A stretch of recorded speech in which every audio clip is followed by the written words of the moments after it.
And these were red-haired, cannibalistic, ferocious kind of warrior giants who lived around this area. In 1904, an 11-foot skeleton was said to have been unearthed in the area. This is me just at Lovelock Cave last year.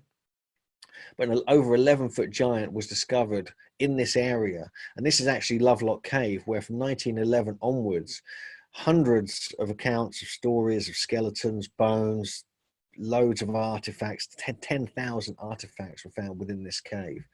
And some majorly large skulls were also found. So we have this tradition here that goes back before these discoveries by this lady here on the right, Sarah Winnemucca Hopkins, who talks about this war that took place between her people and the so-called red-haired Saitika or Tula eaters, and then 50 or 40 years later, these discoveries were being made that backed up her stories that these great battles did take place.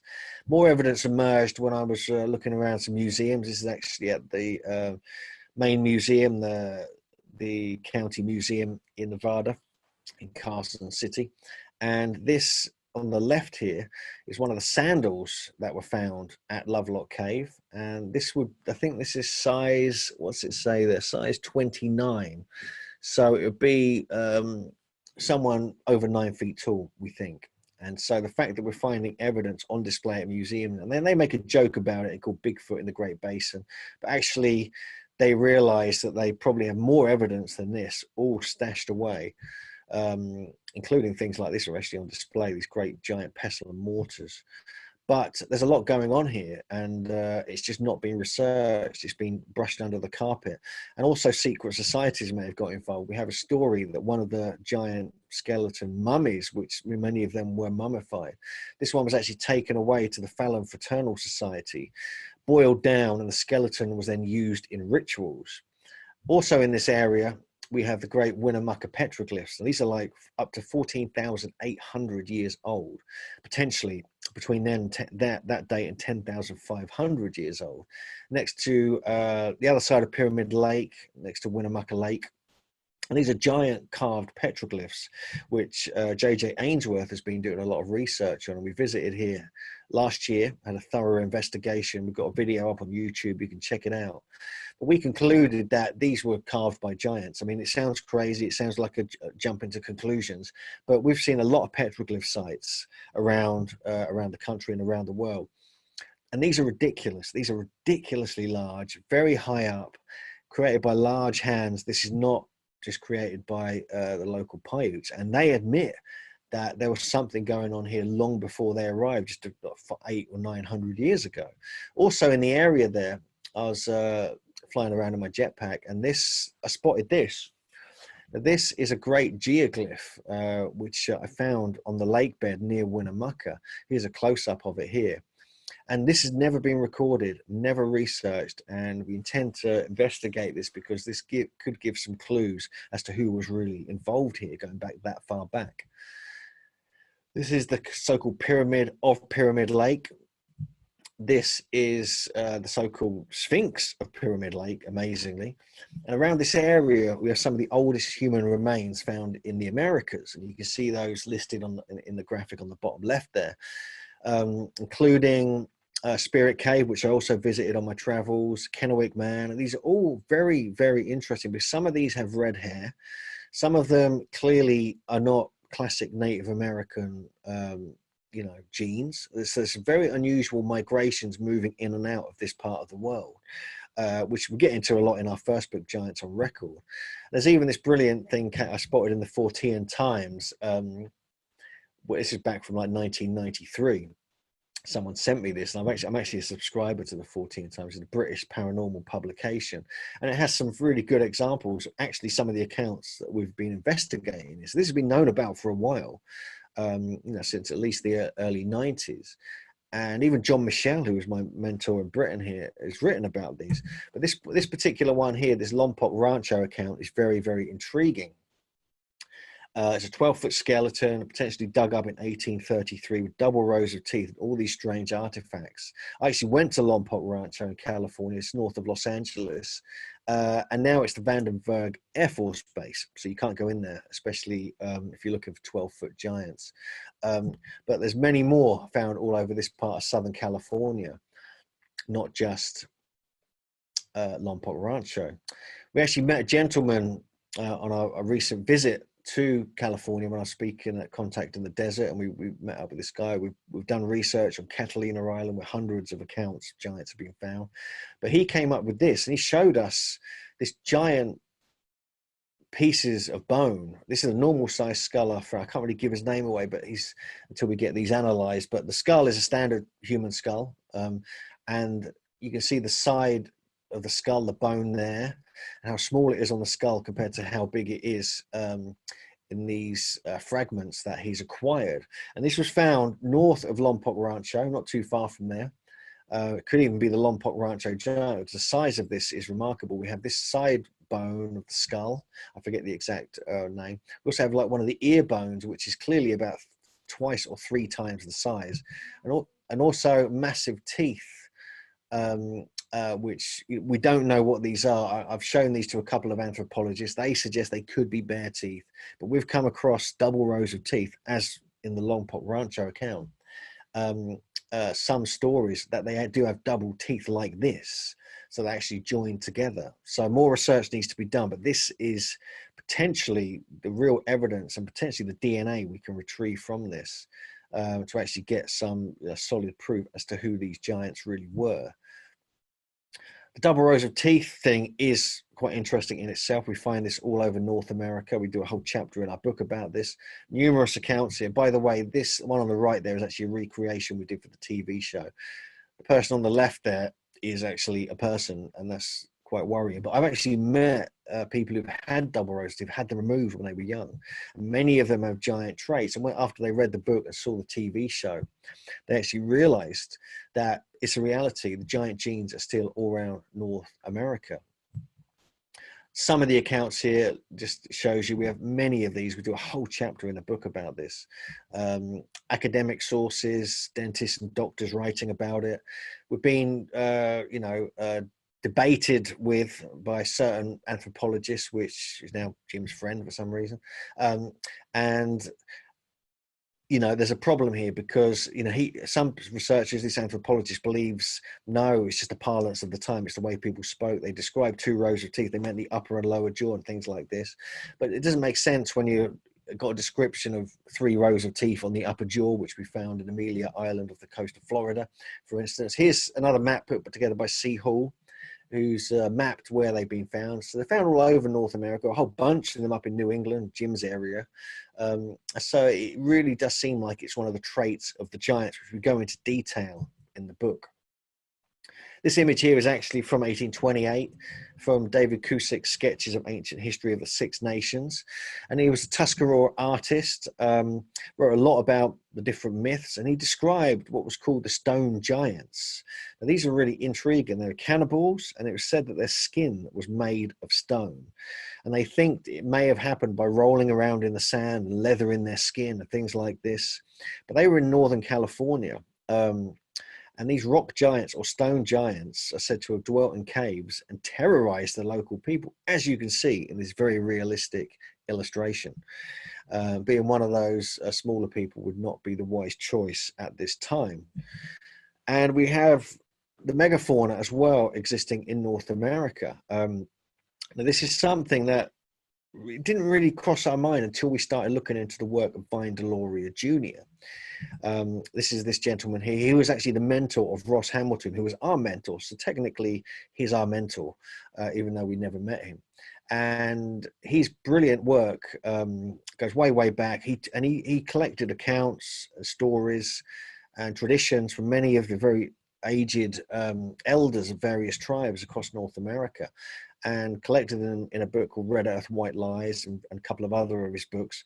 And some of the stories we feature in Giants on Record. But what he's saying is basically is that the giants were living at the same time as the megafauna. And so if that's the case, it must be at least 12,000 years old, because it's known the megafauna started dying out, pretty much died out and shrunk in size around 12,000 years ago, potentially after the Younger Dryas impact event, which in tradition in certain parts of North America is called the Dark Tent.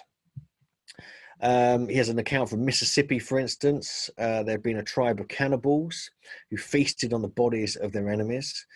They were called giants and utilized the mammoths as their burden bearers. They kept them closely herded as they devoured everything and broke down the forests. And this was the origin of the prairies. This cannibal race and the mammoth perished around the same time by a great epidemic, or possibly the Younger Dryas impact event. And so we've got mammoths and humans living at the same time in North America, accounted for in detailed stories and traditions passed down from generation to generation. Again, another account from 1762 talks about these giants. This is quite an interesting one. No such creatures of these have ever been seen alive by the Indians, but legend said, this is the modern Indians, but legend said they had once been hunted through the forest by men of gigantic stature, and that when the last of these men had died, God had destroyed their mighty prey in order to protect the present race of Indians. Again, the destruction of this mighty prey is 12,000 years ago or more. There's also stories of thunderbirds coming down to earth in the form of giants, and they were said to have been like the Watchers or Anunnaki even of ancient biblical tradition. And they would dig the ditches. They died of extremely old age, and they returned to the clouds as thunderbirds. This is something that kind of gets me, because these traditions in the Bible lands talk about these feathered robes that these so-called watchers would wear. And there are parallel stories in North America that we kind of feature in the book. This is another interesting account from the Pacific Northwest from Vine Deloria. And it reads, there was a large man who chiseled for a large beaver. He worked in vain, but he could not kill it. He cut the mother open, took the young ones and put them in the water. They said both the man and the beaver were giants. And then again, this goes back many thousands of years. So we have these strange stories that are being recorded from this extremely ancient time. But the whole origin of these giants in North America, in Britain, all around the world are, you know, shrouded in mystery still to this day. I think there's possibly one of the most intriguing aspects of this is probably the story of the so-called Denisovans.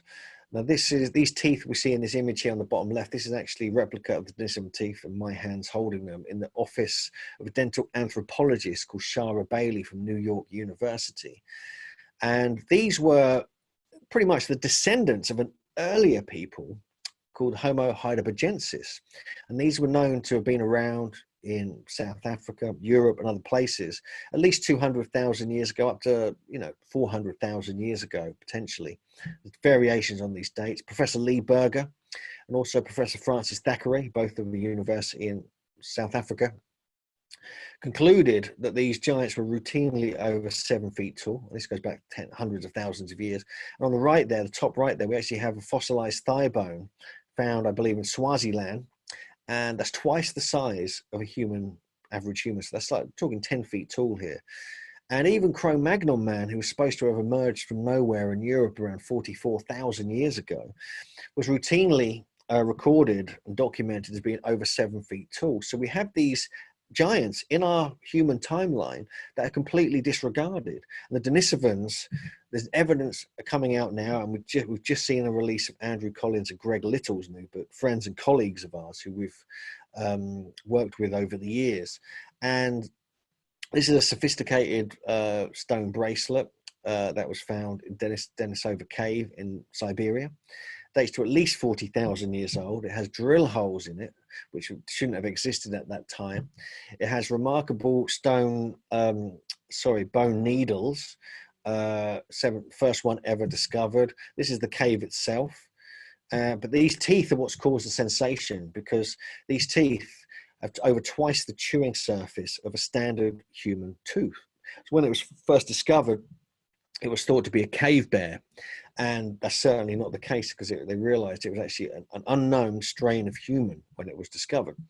So we're talking an extremely large person or someone with an extremely large jaw. But then they found these finger bones, which were robust and much larger than average. And even a skull fragment has been discovered, which is so thick they can't believe it's of a normal sized human being or even of a human being. But the tests are in the process, and it's all happening. And so this Denisovan kind of people who have just been, discovered really date back from 40,000 years to 200,000 years old, and were contemporary partly with the Neanderthal and also Homo heidelbergensis and potentially Cro-Magnon man eventually, with all the migrations that took place.